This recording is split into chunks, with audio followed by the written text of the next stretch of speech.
ایک قرآن میں کیفیت ہے سکرت الموت کی، ایک ہے موت، ایک ہے سکرت الموت۔ سکرت الموت کی منزل ہے موت سے پہلے۔ اب یہ ڈیپینڈ کرتا ہے ہر انسان کی اپنی زندگی پر، اس کے اعمال پر۔ کبھی کسی کے لیے سکرت الموت 1 منٹ ہے، کسی کے لیے 1 گھنٹہ ہے، کسی کے لیے شاید کئی دن بھی ہے۔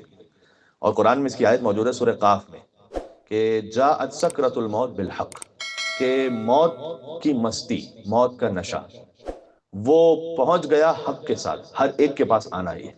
وہ جو سکرت الموت ہے، اس میں جو انسان کی ساری وابستگیاں ہیں نا، یہاں سے جیسے اس نے زندگی گزاری ہے، وہ سب کا سب اس کے سامنے جمع ہو جاتا ہے۔ اس بارے میں جو علماء کی بھی واقعات ہیں، حتیٰ اگر انہیں کسی کتاب سے بھی حد سے زیادہ محبت ہوتی تھی تو وہ کہتے تھے کہ اس کتاب کو سب میرے سامنے سے ہٹا دو، کہیں ایسا نہ ہو کہ اسی کتاب کی وجہ سے شیطان مجھے بہکا دے۔ شیخ عباس قمی کے لیے کوئی کتاب لکھ رہے تھے اپنی، اور ان کو اس سے بہت زیادہ محبت تھی، تو ان کو محسوس ہوا کہ وقت آخر میں آ گیا، تو اپنے فرزند سے کہا کہ اس کتاب کو اب مجھ سے لے جاؤ، اس لیے کہ میری اس کتاب کے ساتھ اٹیچمنٹ اتنی زیادہ ہے، یہ جو میری تصنیف ہے، کہ کہیں اس کے ذریعے سے ہی شیطان مجھے نہ بہکا دے۔ اس کو یہ آسان ہو جائے، اس کے لیے کیا کچھ کرنا چاہیے کہ جو آخر وقت ہے انسان کا وہ آسان ہو جائے۔ مثلا بعض علماء کے واقعات میں، آیت اللہ احمدی خنساری کے واقعات میں 12,000 مرتبہ انہوں نے سکرت الموت میں لا الہ الا اللہ کی تلاوت کی، پھر ان کی موت ہوئی۔ 1 ہفتے تک یہ کیفیت طاری رہی اور وہ فقط لا الہ الا اللہ پڑھتے رہے۔ جیسے آیت اللہ حجت کے واقعات میں کہ انہیں معلوم ہو گیا تھا کہ تقریباً 2 دن بعد یا 3 دن بعد ان کی موت ہونے والی ہے، تو انہوں نے اپنے گھر میں جو مزدور کام کر رہے تھے انہیں فل پیمنٹ کی، کہا بس اب چلے جاؤ، کام بند۔ اپنی جو سٹیمپ تھی جس پہ وہ فتویٰ دیا کرتے تھے اس کو توڑ دیا انہوں نے، جو وجوہات شرعیہ، خمس اور دیگر فائنینسز جو ان کے پاس تھے وہ سپرد کر دیے آیت اللہ احمدی زنجانی کو، کہ جو آیت اللہ شبیری زنجانی اس وقت بی بی معصومہ قم کے حرم میں نماز پڑھاتے ہیں، ان کے والد، ان کو سپرد کر دیے۔ جب موت کا وقت آیا تو ان کی بیٹی یہ کہتی ہیں کہ میں نے خاک شفا پانی میں ملا کر انہیں دی، تو انہوں نے پہلے منع کیا کہ مجھے کوئی غذا اس وقت نہیں لینی۔ میں نے ان سے کہا کہ یہ خاک شفا ہے قبر امام حسین علیہ السلام کی تربت، تو وہ انہوں نے لی اور فرمایا کہ آخر ذاتی تربت الحسین من الدنیا، کہ پروردگار تو گواہ رہنا کہ وہ جو آخری شے دنیا سے استعمال کی تھی وہ تربت امام حسین تھی۔ کیا کیا جائے کہ یہ معاملہ آسان ہو ہمارے لیے؟ صادق علیہ محمد کا ایک فرمان آپ کو سناتا ہوں، اللہم صلی علی محمد وعلی محمد۔ امام علیہ السلام نے فرمایا کہ سکرت الموت آسان ہو جاتی ہے ان لوگوں کے لیے کہ لقرابتہ وصولا، فرمایا کہ جو خالی صلہ رحم نہیں کرنے والے ہوں، بہت زیادہ صلہ رحم کرنے والے ہوں۔ یہ صیغہ مبالغہ ہے یہاں پر، یعنی اپنے قرابت داروں، اپنے عزیزوں اور رشتہ داروں کے ساتھ بہت زیادہ تعلق اچھا رکھنے والے ہوں، ان کے لیے معاملہ آسان ہو جاتا ہے۔ اچھا، یہ صلہ رحم 3 طرح سے ہو سکتا ہے۔ امام حسن مجتبیٰ علیہ السلام کا فرمان ہے، مولا یہ فرماتے ہیں اللہم صلی علی محمد وعلی محمد،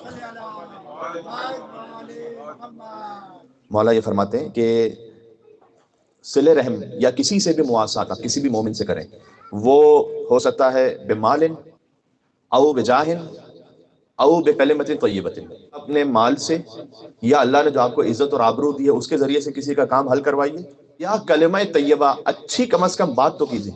ہمارے پاس مال نہیں ہے، ہمارے پاس کوئی ایسا اسٹیٹس بھی نہیں کہ جس سے کسی کا مسئلہ حل کر سکے، اچھی بات تو ہر ایک کر سکتا ہے۔ امام نے کہا یہ 3 چیزوں سے صلہ رحم کرو۔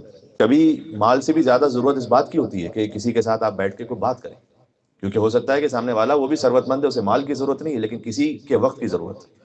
اور پھر امام علیہ السلام نے دوسرا فرمایا وَبِوَالِدَيْهِ بَارًّا، اور یہ سکرت الموت اس کے لیے آسان ہو جاتا ہے کہ جو والدین کے ساتھ نیکی نہیں، بہت زیادہ احسان کرنے والا ہے۔ صیغہ مبالغہ یہاں پر 2 باتیں، بہت زیادہ احسان۔ اچھا، والدین کے ساتھ نیکی کا مطلب کیا ہے؟ آپ ایک حدیث کو دوسری حدیث سے جوڑے تو پھر مطلب کھلتا ہے۔ کیا ہے؟ امام علیہ السلام نے بہت خوبصورت جملہ ارشاد فرمایا کہ نیکی یہ ہے والدین کے ساتھ کہ ان کے کہنے سے پہلے ان کی حاجت کو پورا کر دو۔ یہ نیکی، اگر کہہ دیا تو پھر نیکی تو ہے پھر بھی، لیکن وہ نیکی کی اعلیٰ ترین صفت نہیں ہے۔ اب اگر کوئی یہ کہے کہ مجھے کیسے پتا چلے کہ میرے والدین کیا چاہتے ہیں، تو پھر وہ اولاد ہی کیا جسے یہ نہ پتا کہ اس کے والدین کو کیا ضرورت ہے۔ ہاں، یعنی وہ بہت بے خبر ہے۔ ہاں، یہ ضرور ہے کہ والدین کو بھی اپنی ایکسپیکٹیشنز ایک عام سطح پہ رکھنی چاہیے، ایک عام انسانی سطح پر۔ ان کی ایکسپیکٹیشن اس طرح سے نہ ہو کہ خود اولاد کے بس سے باہر ہو جائے، لیکن اولاد کے لیے کہا گیا کہ مثال کے طور پر آپ جانتے ہیں وہ کون سی میڈیسن یوز کرتے ہیں، آپ جانتے ہیں کہ وہ کون سا کھانا یوز کرتے ہیں، آپ جانتے ہیں کہ انہیں کس چیز کی ضرورت ہوتی ہے، اس سے پہلے کہ وہ کہیں اسے وہ پوری کر دیں، یہ ہے والدین کے ساتھ نیکی کا سب سے اعلیٰ درجہ۔ یہ سکرت الموت کو آسان بنا دیتا ہے۔ ایک حدیث اور سناتا ہوں آپ کی خدمت میں، کبھی کبھی پیغمبر اکرم جبرائیل امین سے کہتے تھے کہ اذنی، مجھے نصیحت کرو۔ اس کا مطلب یہ ہے کہ آپ نصیحت کسی چھوٹے سے بھی قبول کر سکتے ہیں، ضروری نہیں کہ ہمیشہ کوئی بڑا ہی نصیحت کرے۔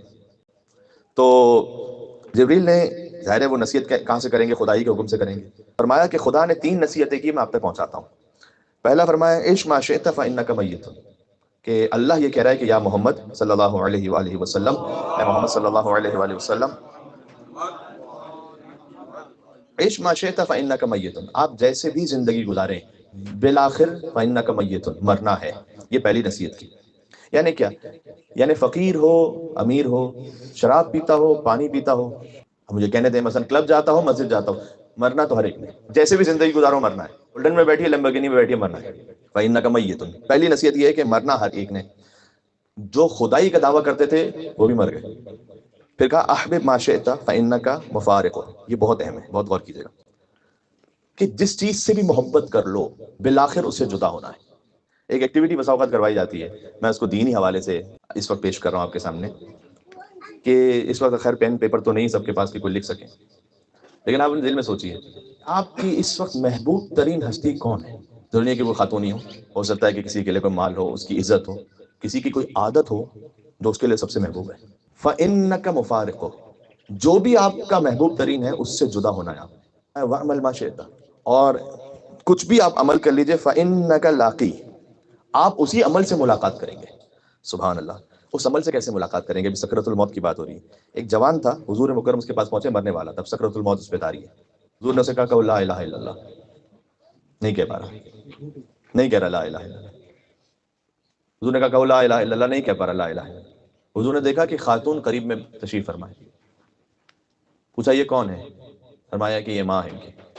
حضور نے اس ماں سے پوچھا کہ آپ کیا ناراض ہیں اس سے؟ تو کہا ناراض نہیں ہوں، بلکہ 6 سال سے ہماری بات چیت بند ہے۔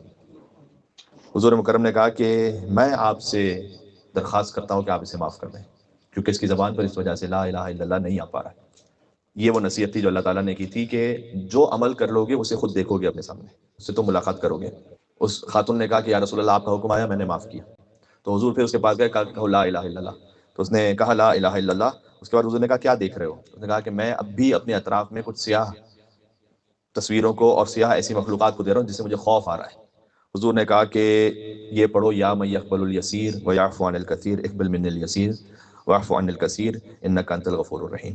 اے وہ کہ جو تھوڑے کو قبول کر لیتا ہے، کثیر کو معاف کر دیتا ہے، میرے تھوڑے کو قبول کر لے اور میرے کثیر کو معاف کر دے، کہ تو بہت ہی زیادہ مہربان اور رحم کرنے والا اور معاف کرنے والا ہے۔ اس نے کہا یا رسول اللہ، جیسے اس نے یہ کہا کہ اب وہ جو صورتیں تھیں وہ چلی گئیں اور نورانی صورتیں اب آ گئیں۔